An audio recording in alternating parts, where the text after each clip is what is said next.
김순현 TV 시청자 여러분 안녕하십니까?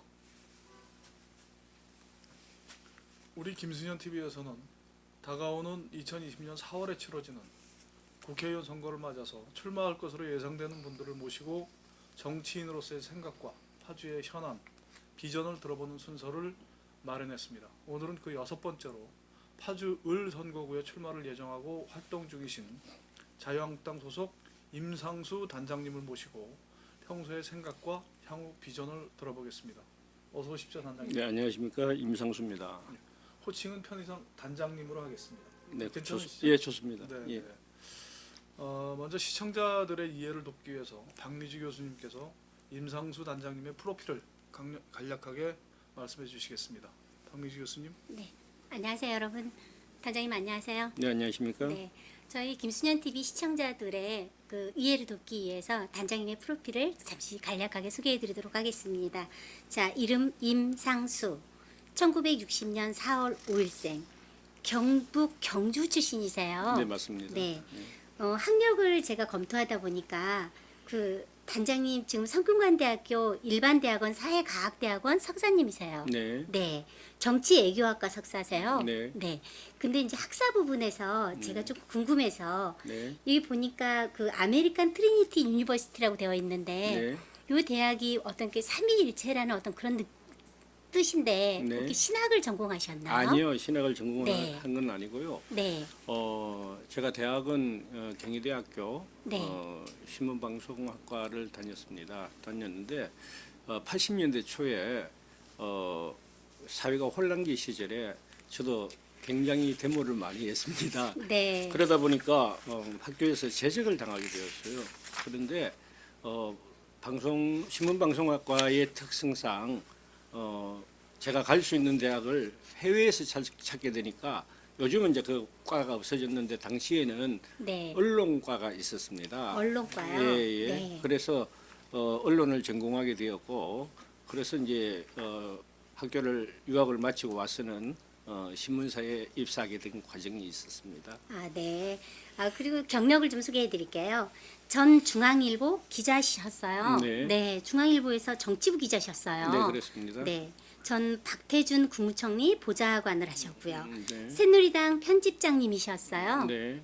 지금 현재는 아니신 거죠? 예, 지금 당명이 자유한국당으로 바뀌었잖아요.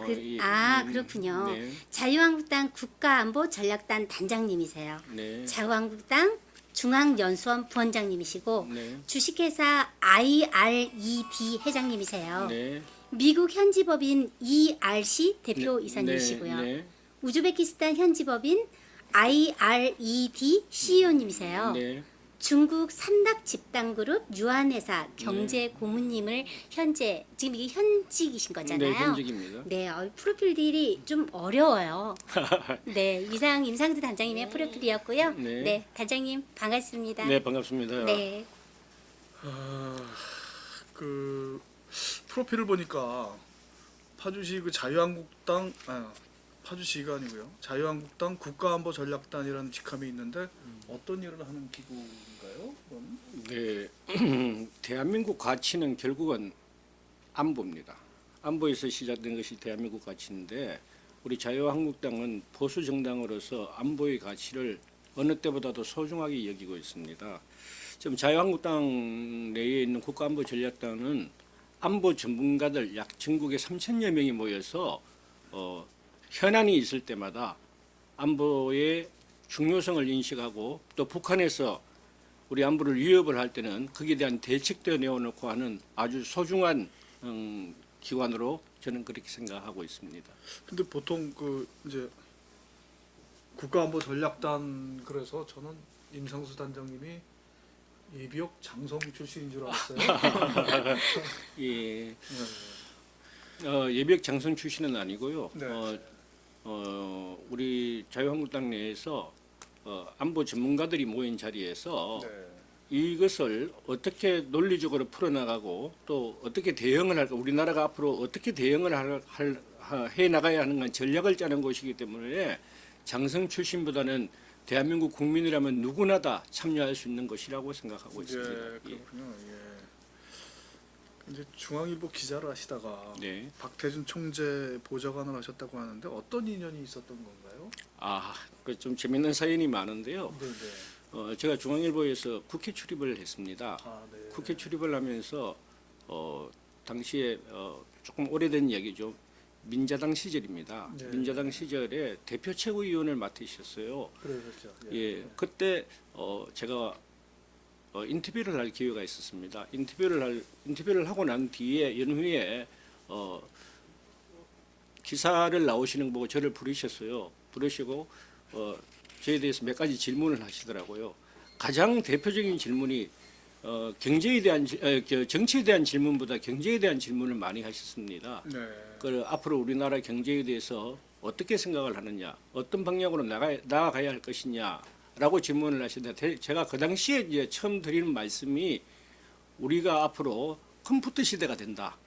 이 컴퓨터 시대에 대응을 하기 위해서는 우리 국민들이 어떤 자세를 가져야 된다는 말씀을 드린 까닭에 자네 내 방으로 내일부터 근무해라는 그런 인연이 된 것 같습니다. 컴퓨터 시대가 올 것이다라고 말씀하신 거 보니까는 굉장히 오래된 얘기네요. 네, 오래된 얘기죠. 민자당 시절이니까요. 그렇죠. 예. 네. 예. 그 공직선거에는 이번에 처음 출마하시는 건가요? 네, 제가 지금까지는 우리 당의 일을 집중했기 때문에 네. 공직선거는 아직 출마한 적이 없습니다. 네. 그리고 이 프로필이나 뭐 학력이나 이렇게 들여다 보면 파주와는 별 연고가 없으셨고 파주에서 이제 그 동안에 별다른 활동이 없었는데도 불구하고 이곳에 국회의원에 도전을 하시는데 어떤 연고가 있으시다면 어떤 연고가 있으시고 또 어떤 생각으로 파주에 출마를 결심하셨습니까? 많은 분들이 저에게 파주의 연고를 말씀을 하십니다. 네. 2013년도에 우리 파주가 신도시로 우리 이제 정부의 신도시로 발표가 된 연후에 지금의 45만 도시가 되기까지 많은 분들이 파주를 보금자리로 삼아 이사를 와서 여기 말로 들어온 사람들이 이제 살게 된 곳이 바로 파주죠. 네. 저도 그 들어온 사람 중에 한 사람입니다. 네. 여기에서 제가 들어와서 있다 보니까 정말 파주는 세상 어디에 내놔도 세상 어디에 내놔도 조금도 뒤처지지 않는 기회의 도시라고 생각을 했습니다. 그러던 차에 작년 그러니까 1년 6개월 전이죠. 지방선거 때 자유한국당 시장선거 대책본부장으로 중앙당에서 임명을 해서 제가 내려와서 네. 파주 시내 구석구석을 들여다볼 기회가 있었습니다.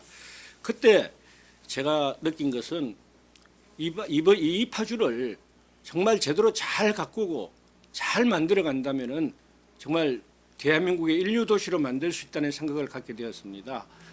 그러던 차에 많은 분들께서 파주에 정말 제대로 일할 일머리를 아는 사람이 당신이다 한번 출마를 해봐라라는 권고도 계셨고 또 우리가 당에서 여러분들과 상의를 해서 제가 파주에 출마를 결심하게 된 것입니다. 네. 교수님 네. 질문하시죠.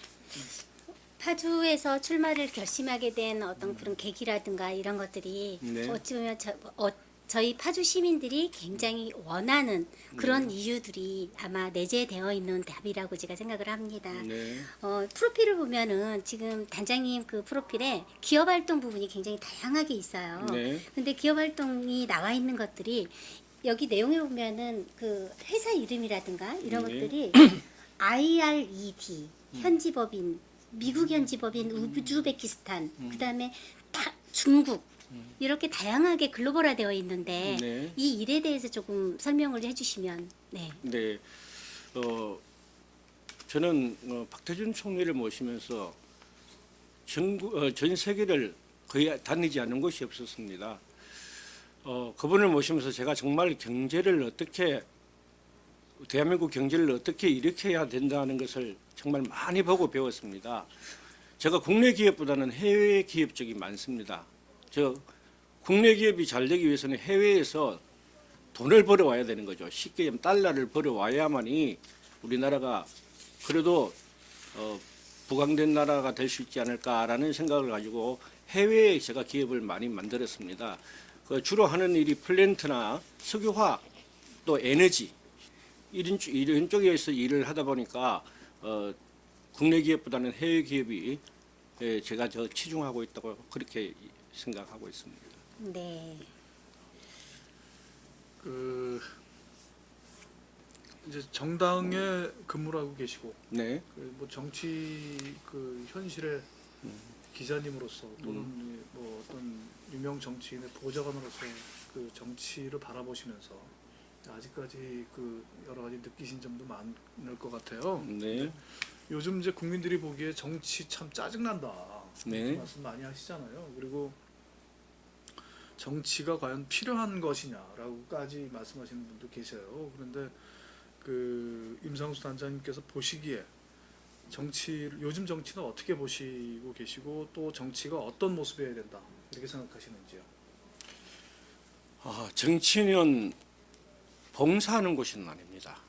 정치는 그야말로 국태민안, 나라를 잘 편안하게 다스리고 우리 국민들이 편안한 삶을 누리도록 만드는 것이 정치입니다. 이 정치가 우리 국민들에게 외면받고 있는 것도 사실입니다. 우리 정치인들이 각성해야 될 부분이 많은 것도 사실이고요. 그렇지만 우리 국민들이나 우리 파주 시민들께서 정치를 외면해서는 안 됩니다. 이 정치가 우리 파주의 미래를 열 수 있는 가장 빠르고 가장 확실한 도구이라고 저는 생각을 하고 있습니다. 정치인들을 혐오하는 이유는 다양한 이유가 있습니다. 우리 국민들께서 지금 진보나 보수나 이렇게 갈라져 있습니다. 갈라져 있는 것은 어떻게 보면은 정치 지도자들이 자기의 이익을 위해서 인위적으로 갈려놨다고 해도 과언이 아니라고 저는 생각하고 있거든요. 그래서 우리 파주 시민들께서는 정치인에 대한 혐오보다는 지금 여러분들께서 투표하시고 뽑으신 시장, 시의원, 도의원 그리고 국회의원 많이 격려를 해주셔야 됩니다. 그분들이 제대로 일을 하고 제대로 파주 발전을 위해서 노력을 할 수 있도록 때로는 질책도 해주시고 격려도 해주셔야만이 파주가 바로 일어서고 대한민국이 바로 일어서는 그런 계기가 된다고 저는 생각하고 있습니다. 네, 원론적인 말씀만 하시네요. 네. 예. 그 파주를 이제 그동안에 뭐 많이 지켜보셨을 텐데 네. 파주에 이제 현안이 많이 있지 않습니까? 네. 근데 그 단장님이 보시기에 파주의 현안 중에 가장 큰 현안, 선거구를 중심으로 말씀하셔도 괜찮고요. 어떤 현안이 있다고 보시고 그 현안을 그 해결하기 위해서 어떤 해법이 필요한지 그것 좀 말씀해 주시죠. 참 걱정이 많습니다. 걱정이 많은 것 중에 하나가 저는 우선 대그룹과 소그룹으로 나누면 국가적으로 봤을 때는 파주의 현안 중에서 국가적으로 봤을 때는 가장 걱정되는 것이 이번 정부에서 개발도상국 지위를 포기하는 것입니다. 이게 파주하고 무슨 문제가 있느냐라고 많은 분들이 생각을 하시겠지만은 개발도상국 지위를 포기하게 되면요 엄청난 일이 일어납니다. 그동안 우리 농민들께서 FTA 체결될 때마다 얼마나 우리가 분노했습니까? 가장 크게 타격받는 것이 농업입니다. 개발도상국 지위 포기는 FTA보다 더 강력한 것이거든요. 결국 농업을 포기하겠다는 얘기인데 예를 들어서요. 농업 보조금은 지금 우리 예산에서 1조 4천억 정도가 농업 보조금인데 8,100억 정도, 8,195억 정도로 농업 보조금이 떨어집니다. 운송과 물류비 전체는 거의 없어지게 되는 겁니다. 예를 들어서 관세의 경우에는 지금 사례의 경우 513%가 관세를 매기고 있습니다. 그런데 이것이 154%로 조정됩니다. 마늘은 360% 정도의 관세를 내는데 절반 정도인 180% 정도가 관세를 내게 됩니다. 이 관세가 반값으로 떨어지면 어떤 현상이 벌어지느냐? 결국은 거저 주는 거나 마찬가지입니다. 지금 그렇지 않아도 각 마트에 가보면 농수산물들이 가격이 외국산 농수산물들의 가격이 우리 국민들에게 걱정을 끼치고 있는데 그 가격 전체가 절반 이하로 떨어지게 됩니다. 그러면 우리 농민들은 무엇을 해서 먹고 살아야 됩니까? 파주에 생산되는 모든 농산물들 이거 판로가 없어집니다. 심각하게 막아야 됩니다. 저는 이 정부에서 추진하고 있는 개발도상국 지위를 내려놓겠다는 건 굉장히 오판이라고 생각하고 농민들을 죽이는 일이라고 저는 근본적으로 생각합니다. 두 번째가요.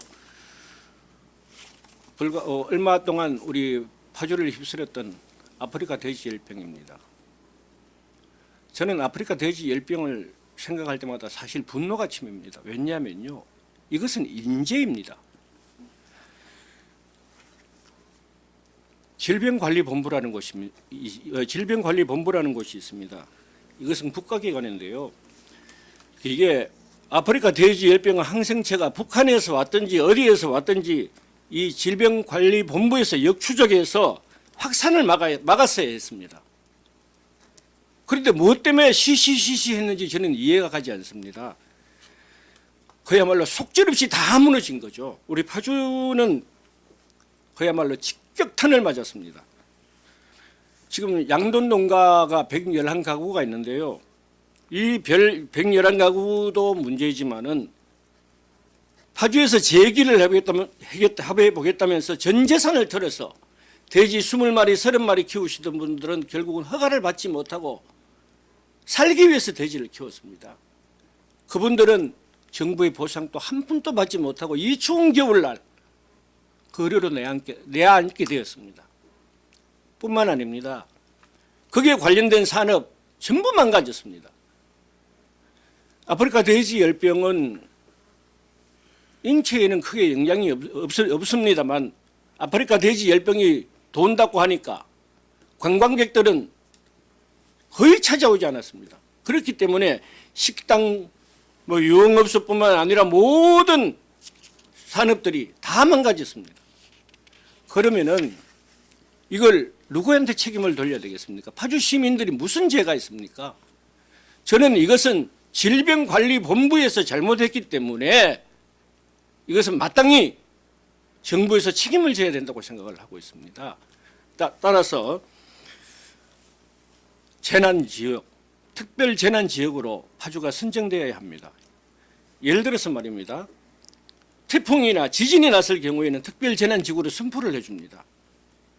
그런데 이건 태풍이나 지진보다 더 심한 사람에 의해서 국가기관에 의해서 벌어진 일입니다. 특별재난지구를 선정을 해서 우리 파주 시민들이 피해를 전부 보상을 받을 수 있도록 추진해야 된다고 저는 그렇게 생각을 하고 있습니다. 네, 말씀하시는 취지는 충분히 잘 알겠습니다. 근데 개발도상국 포기가 우리나라의 그 경제, 특히 이제 파주 경제의 그 어떤 농산물 관련해서 막대한 피해를 줄 것이다라고 지금 말씀을 하셨는데, 그럼 지금 현재 우리나라의 경제 규모가 이제 세계 한 11위 정도 되지 않습니까?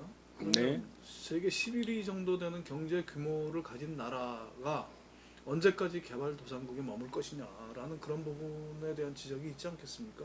그런 부분은 어떻게 생각하십니까? 이 개발도상국 지위는 결국은 여러분들께서 잘 아시다시피 트럼프 대통령, 미국의 트럼프 대통령이 대한민국은 잘 사는 나라다라는 인식을 가지고 지금 방위비 협상이라든가 여러 관계에서 그야말로 대한민국의 돈을 받아가기 위해서 가장 노력을 다하고 있습니다.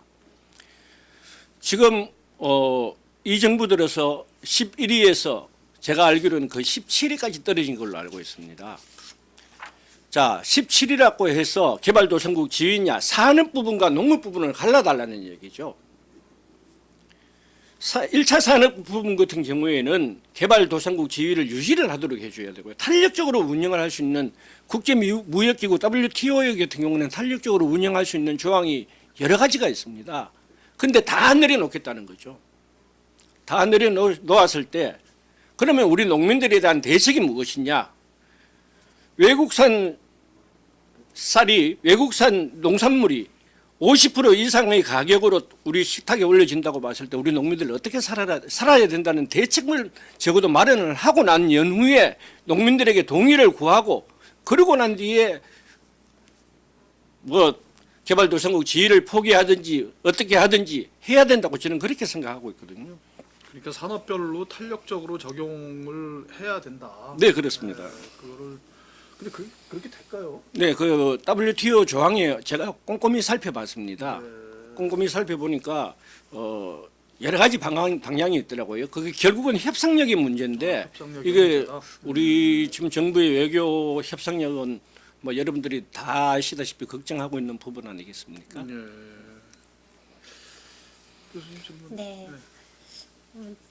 어찌 생각하면은 지금 단장님께서 해주신 아프리카 돼지열병에 대한 어떤 그런 부분들도 그렇고 특별 재난지구로 파주가 좀 지정을 해주면 이런 대책 부분들하고 허가를 받지 않은 그런 농가들에서는 굉장히 환영하는 그런 말씀일 것 같다라는 생각이 들기도 해요. 근데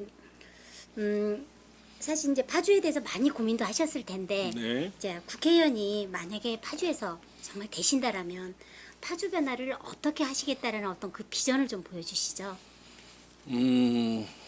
파주는 반드시 변화가 되어야 합니다. 그냥 앉아서 기다린다고 이 파주가 변화가 되지는 않거든요. 저는 문화도시 파주, 지금 파주에서 제가 버스킹도 해봤고 또 우리 파주 시민들의 행사에 각종 행사에도 가서 인사를 드려본 적이 있습니다.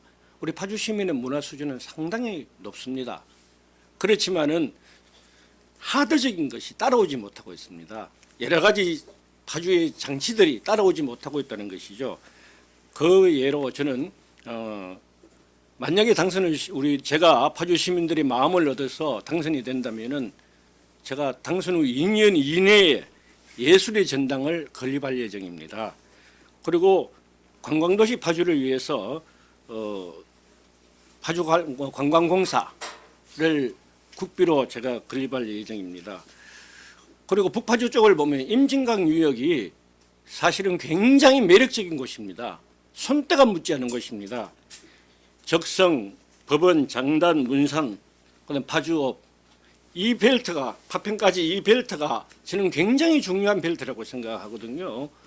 그래서 제가 여러 가지로 구상을 했습니다. 가장 크게 제약을 받는 것이 군사적인 문제, 그다음에 수도권 규제의 문제, 여러 가지 문제가 있습니다만도 제가 그것을 둘러보고 난 뒤에 다음 날 바로 서울로 나가서 우리 박근혜 정부 시절의 장관들 다 만나봤습니다. 예를 들어서 국방부 장관 만나봤죠, 산림청장 만나봤죠, 그다음 외교장관 만나봤죠, 그다음 국립관리공단 이사장을 만나서 이 파주에 이 벨트를 갖다가 완성시키기 위해서는 어떤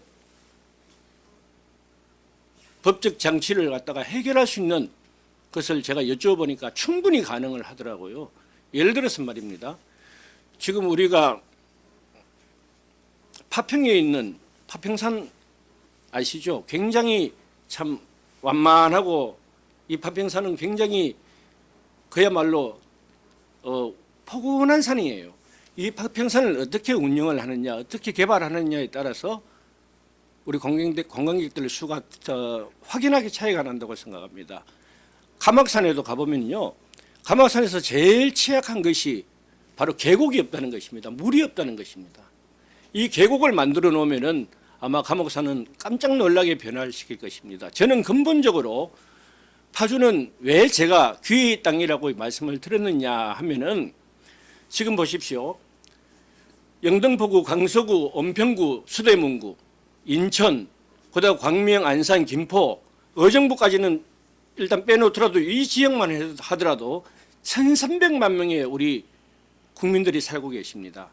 이 1,300만 명의 국민들을 파주로 유인을 하고 파주를 놀러 올 수 있게 하고 파주에 머물게 할 수 있는 그런 정책만 제대로 마련된다면은 우리 파주는 새로운 변화를 맞이하지 않을까라고 저는 그렇게 생각을 하고 있습니다.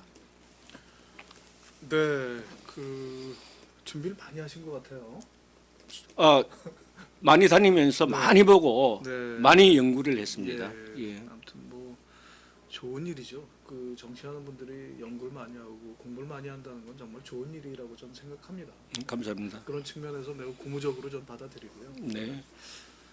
이제 어려운 질문이 될 수 있겠습니다만 그 지금 트럼프 아까 말씀하셨지만 네. 트럼프 정부에서 우리나라 방위비가 그 주한 미군 그 주둔을 위한 그 방위비 분담금이죠 말하자면 분담금이 한 1조 2천억 원 지금 되는데 그걸 지금 5배 올려서 6조를 달라라고 말씀하시는데 이 국민들의 대부분은 이제 반대 의견이 많고 그런데 국가 안보 관련해서 여러 가지 이제 일을 하고 전략적인 측면에서 접근하신다면 이 부분은 어떻게 봐야 됩니까? 트럼프 대통령이 우리 한국, 일본 얼마 전에 나토에 가서도 방위비를 올려달라 이렇게 얘기를 하고 또 일정의 성과를 미국 측 입장에서 봤을 때는 일정의 성과를 거두었다고 저는 그렇게 보고 있습니다. 그런데 모든 외교 문제는 결국 협상력입니다. 이 협상력을 어떻게 잘 풀어나가느냐에 따라서 이것은 해결될 수 있다고 봅니다. 왜냐하면요. 한국과 미국은 정통적인 동맹의 관계입니다. 이 동맹의 관계를 깨뜨리려는 의지가 우리 정부에는 가끔씩 보이기 때문에 미국의 입장에서는 어떻게 해야 되겠습니까?